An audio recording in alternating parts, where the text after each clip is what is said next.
Welcome to the Red Letters Podcast. In this podcast, we explore topics that can be life-transforming while delivering a message of hope.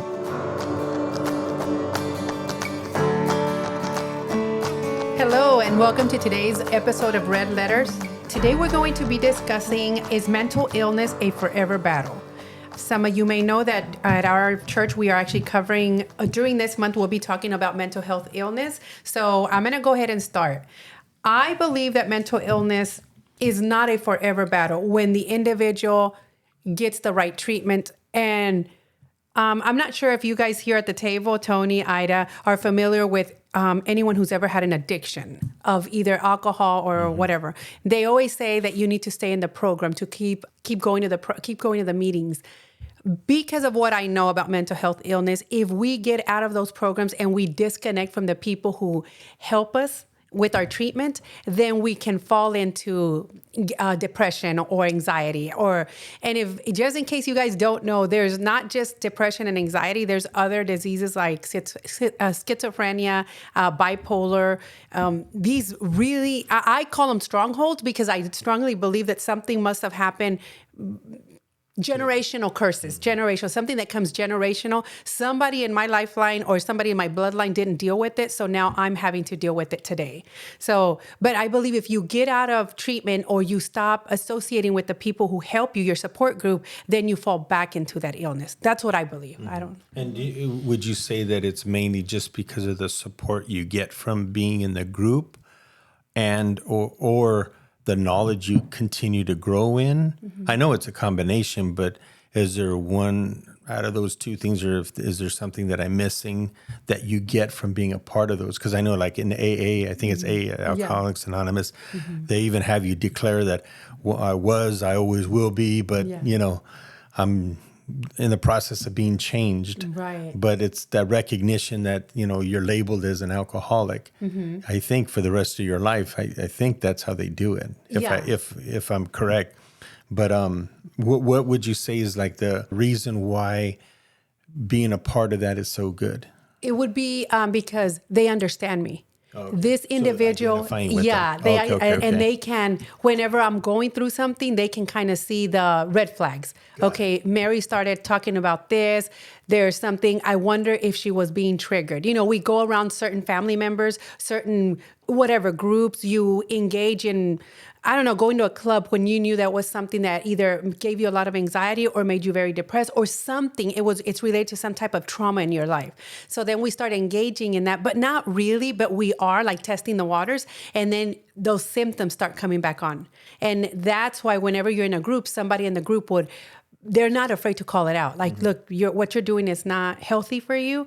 And they kind of bring you back to baseline. That's why I believe it's important to stay in those groups. And that's where they kind of recognize the tendencies, right? Yes. Because they can see like, they're getting back in the cycle again. Yes. Okay. Mm-hmm. Okay. Yeah, because I was thinking about that question right now when we were talking about doing this. And I know some people might say that it is a always thing, just like, in a marriage, if one of the spouses cheated, they're like, they're always a cheater. Mm-hmm. And at one point, there was a certain season where I kind of thought the same thing. But after you're going through life and you've seen somebody that was a certain way that possibly did something wrong or had an addiction, be able to get set free from that and no longer participate or flirt with that vice that was always bringing them down, and you see them changed, then I became a firm believer that, no, you don't have to be a victim of mental illness forever. And a lot is like what you said, as far as getting the right treatment, and for many people, it's coming to God and, realizing they can't do it themselves anymore. And they're at the end of their rope, they hit their dead end, and they're just ready to throw in the towel because they have no other solutions. And they cry out to God, and all of a sudden their life turns around, Yes. Mm-hmm. And I love that you got into it, Tony, because I strongly believe there's a verse in the Bible that when the disciples asked Jesus, why couldn't we heal this person? And Jesus replied, this type only comes out through prayer, fast and prayer. Mm-hmm. So can a person be healed? Absolutely, a person can be healed. But one, the individual has to be willing. There's something that they say in therapy, willing and able. So if they're not willing, but they're able, it's not going to, it doesn't matter. Like you're just able to do the work, but you're not willing to get the healing. So then it's not going to help you. And individuals, their support groups are, the support group would be the people who are fasting and praying for them. And we don't ever give up. I'm sorry, but as a parent, as a good friend, you don't give up on that individual, because eventually they will, like they say, see God or have that moment where they have finally hit rock bottom. It's like, okay, I have to do it if I really want to get better. And I do believe that people can get better. They just have to be willing to go through the treatment and willing to accept, maybe I am a little different. And it's not that it's bad. It's just that it's not helping me grow. I can't maintain a job. I can't do this. I can't maintain relationships. Well, could it be because of what you're going through, what you're struggling with? But if you got into the right treatment, then you would be okay. But like I said, I do believe that it's something that can be healed when the person is willing. But if the person is not willing, then you're going to continue in this cycle of, okay, now he fell into depression again, or his anxiety doesn't let him get out, or whatever other mental health illness they're going through, because addiction is also a mental health illness. Whatever they're going through, if they're not willing to get the help, then they're doomed to stay the way that they are. They'll just have those little episodes when they're okay, but then they fall right back into whatever their illness is. And is there like something that you think you almost can kind of gauge on when, not you give up on the person, but that you don't, extend any more energy trying to help them because they're not willing to quote unquote help themselves? Is there any kind of red flags that you kind of look for, you see, where it's like, hey, maybe I need to step back a little bit until they really want the change and they want to start taking some steps forward and putting their own effort into it? Right. We can say it all day, but there's a lot of people who don't, especially parents. We don't know when to, okay, I've done everything that I could do. I'm going to go ahead and step back. And for us, Tony, we would be like, I'm going to let God handle this one because this is something that's beyond me. But what does that look like? Because I was talking to a friend yesterday. I'm not going to mention who it was because he listens. And he said, I was going through some stuff and the last thing I needed to hear is, don't worry, God will see you through this. And I sat there and I said, why didn't you want to hear that? And he said, because if God was going to see me through it, why isn't God seeing me through it right now? And I said, no, you're absolutely right. But what are you doing right now to help yourself out of this? Have you tried praying? Have you tried going to church? Have you tried? And he just said, no, because I don't believe that works. Well, then if you're not willing, then everything that you believe is going to work is not working because you keep doing the same thing. You keep doing the same thing to make you better, but that same thing is what got you to be sick in the first place. So I don't know if that answers your question, but a lot of times it's like, okay, I got to step back. I will say it for myself. With my son, he was struggling with an addiction, and it was, okay, going and finding him, going and talking to him, sitting down and like paying for stuff and going out of my way. It was like, okay, hiding money to go ahead and give him more, to get him out of what he was going through. It was never for the alcohol. It was like to help him with other stuff. But had he not had the alcoholism, he would have had the money to pay for whatever he had to pay for. So it was the hardest thing in the world to say, I'm done. I can't do this anymore. Like, I'm not. And even when he'd call, Mom, look, this happened. He's sober. Mom, this happened. Too bad. I can't do it because I continue to enable him. And then what that's the dependency, codependency. I need him to need me and he needs me. So, we go back and forth. And one person has to be strong enough to say, I'm not going to do this anymore because I'm not helping him. And you'll see that through through everything that individual has to go through, they'll pick themselves up. But because you're not there to, like we said earlier, be their God, and you're the one holding his hand through everything, you can let him actually look up and let God find him where he's at. So because I strongly believe the only one that can help and heal will be God. All I'm going to do is enable and continue to enable. So now I have this. For example, he's not 35 years old, but now you have this 35-year-old who is still struggling, and it's because I've continued to hold his hand. So with any other mental health illness, I believe is the same thing. We can give them all the resources and continue to love and continue to be there for them, but you cannot continue to take them out of everything they get themselves into. Got it. And now looking at the other side of the spectrum, how would you be able to tell when somebody kind of broke the cycle?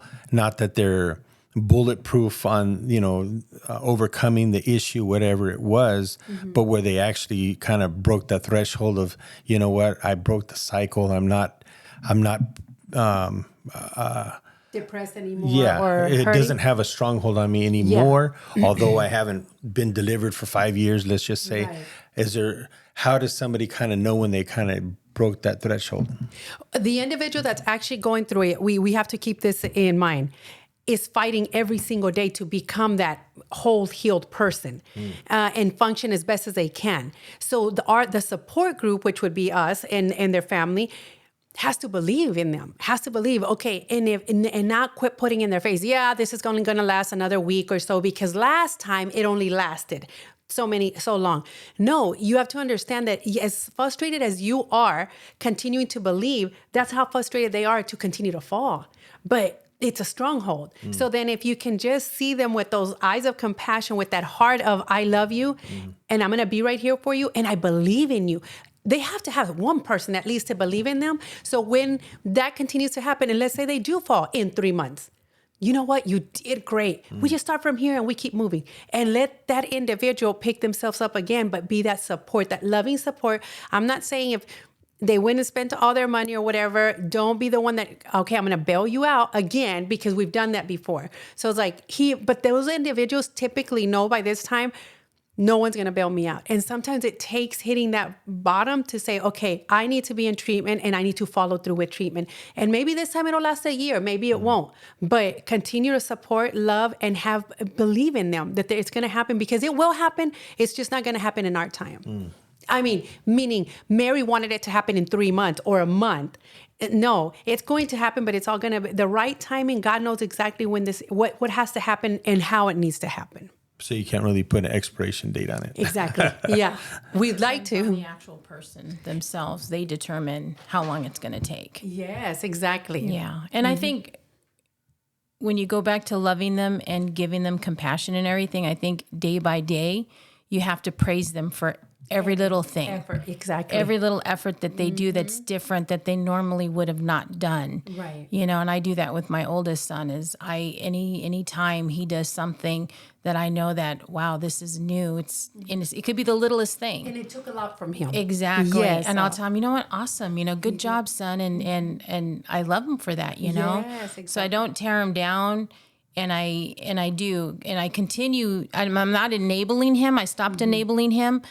But like if he'll ask me for food or something like Right, that, I will give him food, simple little things, but I won't give him money anymore, but I'm there for him. And I still take his hand at times, Yeah, because sometimes you do need to grab their hand, and Right.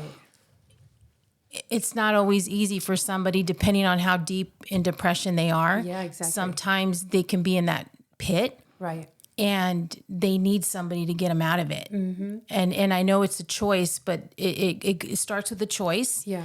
But then sometimes you just need that extra little hand. Like, can you just help me get out of this? Yes. And then they follow through. They follow through. And I don't know if that makes, but that happened to me. There's times that I've fallen into depression, but it was the time where I just felt like so down to where I couldn't get out. Yeah.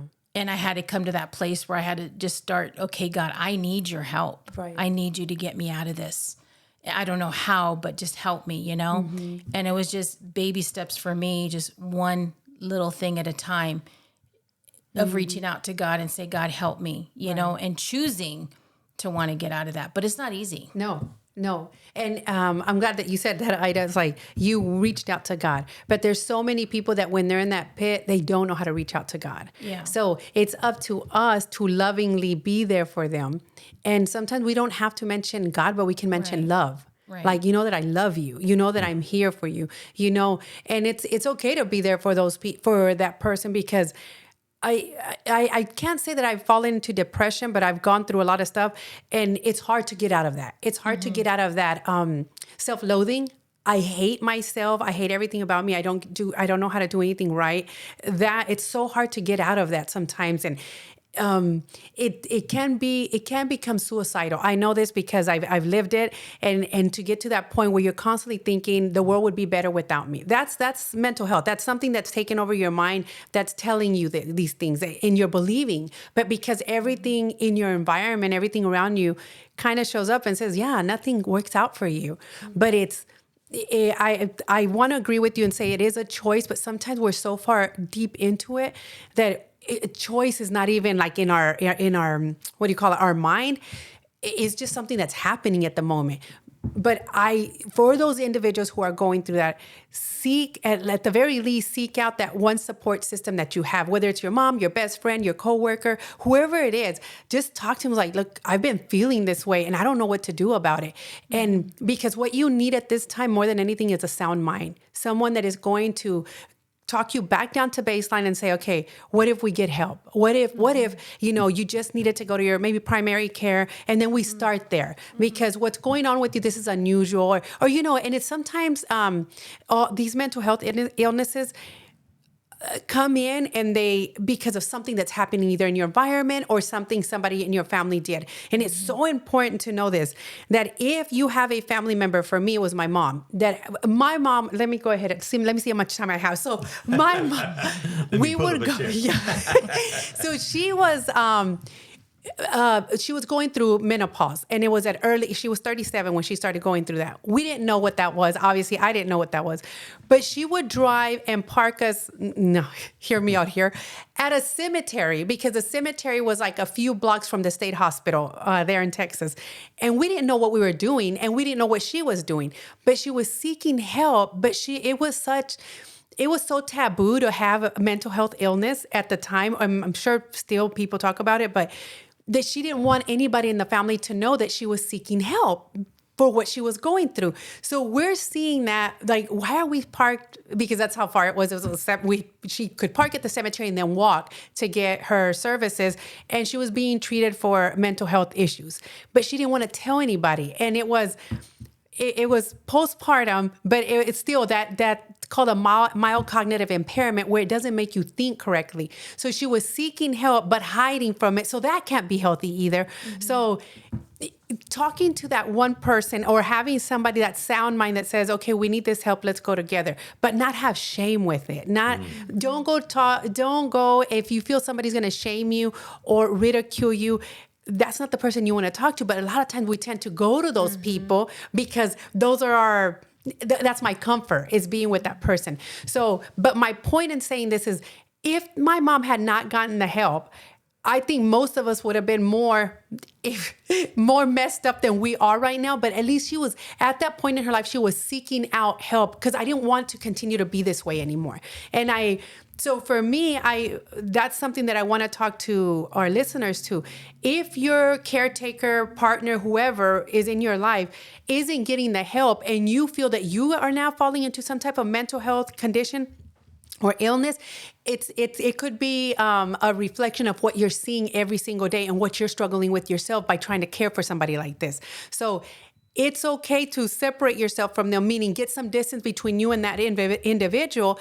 And if it's your parent or your caretaker, I'm talking to the young adults in their 30s, 40s. If you still have a parent that continues with that, you have to be very careful, because you become that without even realizing it. Yeah. And you're triggered by it now, because now you're around that yelling mom, that person that's constantly blaming you or telling you that you're not worth it. So you go back, and all you're doing is continuing to get beat up mentally and emotionally. And that's not healthy. Stay away from negative people. Exactly. The best that you can. Yeah. Yeah. And I think a lot of times when people are dealing with the issue or the illness that they have, the enemy loves to amplify it by if you feel like you said earlier, it's suicidal because maybe this world's better off without me. And then you almost look for those comments to what do you call it? Validate. That's the exact word I was looking for. Validate the feelings that you're having as they stack up. Then you're like more prone to do something stupid. Exactly. Yeah. But do you think that the word mental health is used a little loosely? Or how do you feel about that? Because I was thinking about that when you said about your mom, how it was taboo back then. Now everyone's talking about it. Yeah. to why I bring that up is one is if it's what do you call it, thrown around a little too loosely, where some people will say that they have an illness just because a thought comes to them once in a while, and it's not really something that's a stronghold, if you will. I hate to say, but yes, Tony, I do believe that it's. Go ahead, Ida. Did you want to say something? No, I real quick. But I was thinking Battlefield of the Mind. Joyce Meyer's the book. But I think honestly, depression, mental illness, it's a battlefield of the mind because it's thoughts. These thoughts going around in your head, negative thoughts that we feed into and we give into. Right. And it becomes a battle because now you're battling all these different negative thoughts that are going through your mind. Yes. And you get to a place where, okay, how do I stop this? Exactly. Well, I guess that's a perfect way to kind of add some more meat to my question because nothing, it says that there's nothing new under the sun, the Bible says. So if that mind battle has been there forever, if somebody is just having mind battles, does that qualify as mental illness? That's kind of what I'm saying about using the term loosely. Right. So there is a condition called mental MCI, mild cognitive impairments. So mild cognitive impairments are something that comes on like you fell down and then you hurt yourself and now you're thinking, I'm no longer useful. I'm going to lose this. What's going to happen to me? So those are mild cognitive impairments when your mind takes you to places that you don't need to be there because you're going to get healed. You're going to be okay. But it's in the moment that you start thinking like that. So then you start saying, I'm probably depressed. So yes, it is used loosely, I believe. And one thing that I want the young generation, I talked just briefly about this on Wednesday, is we have to understand our teens, our young adults. Our young adults tend to hang around with other young adults and they love to throw around those terms. I'm so depressed. And I don't know if it's because they got attention for it, or if it's cool. Now it's the thing to do, or I have so much anxiety, I can't do this.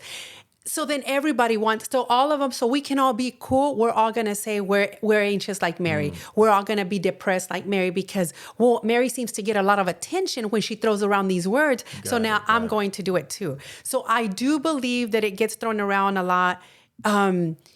Because it is chronic. For a lot of people, it's chronic. It's something that they have had to deal with all their lives and no, it wasn't treated. So, but now, lately, it's been a couple of years where you hear it. You hear these, what are these reality shows? And it's almost like it's something so cool to put out there.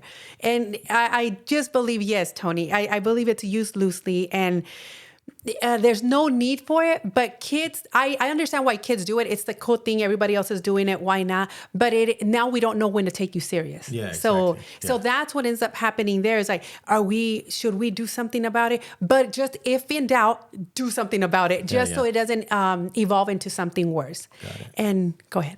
No, real quick, I wanted to say like schizophrenia, people label it as mental illness, but I believe there's also some demonic possession there as well, or demonic influence. Yes. Because my brother that's in prison, he has schizophrenia. Right. And he got that because he didn't have it all his life. Right. It wasn't until they put him in, they call it the SHU, which is like a dark room or a little box. Yeah. And there's no lighting. And he was in there for several months. And that's where he ended up becoming schizophrenia. He started seeing things, talking, and he would say that he'd see these little things appear to him. Yeah. And I really believe those were spirits. Right. And even to this day, just looking at everything that he's gone through and what he's experiencing, I believe that there's some kind of demonic influence behind that. And even talking to a counselor actually in the prison system one time. In fact, I think she quit her job shortly after I talked to her because she was telling me her experiences in prison and how she would, counsel all these different inmates and she would see a manifestation happen. And she says, sometimes I would get chills, like I can't explain it, but just hearing what you're telling me, because I told her about my brother, I said, medication's not going to help him. It's just going to numb him and put to sleep what's really going on, I said, this is what I believe is happening. And then unless you get it to the, you cut it in the root, which is to me deliverance, right? Yes. Mm-hmm. Then, he's going to continue. And, like I said, he's just going to be a pharmaceutical test tube. You know what I mean? Exactly. And stuff like that. So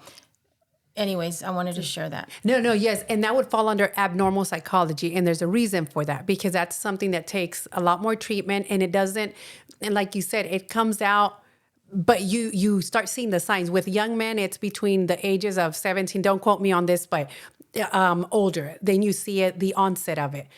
But still, according to science, they don't know what causes it or if it's heredity or what, but it does tend to happen when a person goes through a traumatic event like that. That's what's been known. Or you have a parent that's raising you, and hopefully one day she'll come on here, but I do have a really good friend who just got her master's. So I know that people can be delivered from this, because she just received her master's in mental health. I'm not sure what it's, psychology or what, but her father and her mother both had schizophrenia, but they also dabbled in a lot of drugs and did a lot of things with witchcraft. And, so you open those doors. Like that's something that's true. Generational trauma is real, and generational curses are real. And when we don't know how to close those doors, then we're doomed to deal with it until we ourselves figure out, okay, how do we get out of this? So, but Ida, you mentioned Battlefields of the Mind. Joyce Myers not just has the book, but she has a podcast where she talks about this, and it's really good. And if people would tune in and listen, if you feel like your loved one is going through something and this isn't helping you, at least go to that and see what Joyce Myers has to say about Battlefield of the Mind, because it is true. What happens I believe, in schizophrenia, I don't have all the science behind it, is the mind starts to believe something that isn't real, but then it just starts to evolve and get bigger. Oh, this is happening. Persuades itself that it's true. Yeah, exactly. And then the environment does a really good job of validating those thoughts. So now you become from just a thought to a compulsive thought that it doesn't leave you, and you're constantly thinking about it. So there's no shame in talking to your doctor and saying, look, something just happened. I don't like the way this made me feel. I don't know if there's something to look at. Then they would run studies and say, okay, you know what? First, they send you to a therapist or a counselor or somebody, and you get the proper assessment. And then they can tell you, because they'll always ask you this. And I don't know if you guys do it or don't, but I don't like going to the hospital and when they say, do you have a family history of this? Nope, I don't. I don't have a family history of anything. Yeah. I say that because the moment that you say yes, oh yeah, you know what? The probability of you having this is really high. No, I don't want to hear that, because I do not eat the way my parents ate. I do not, my physical activity is not the same that theirs was. Mine is very different. I do not have the hardship that they endured. So I can see why they had all the either mental health and physical inabilities. But I don't have that. So don't put me in that same little box with them. Not to be mean. I understand I'm going to have a lot from my parents, but what I have is already enough, okay? I brought all the negativity. I don't need any more. So when I go to the doctor and they ask you, do you have this? Now, if you have a lump somewhere and you know that somebody in your family had dealt with something, then by all means, go and get the treatment. But when they start asking you questions like, well, who in your family had diabetes? Nobody that I know of. Because immediately, guess what, Mary? Now you probably have diabetes, because that's how our medical system works, you know.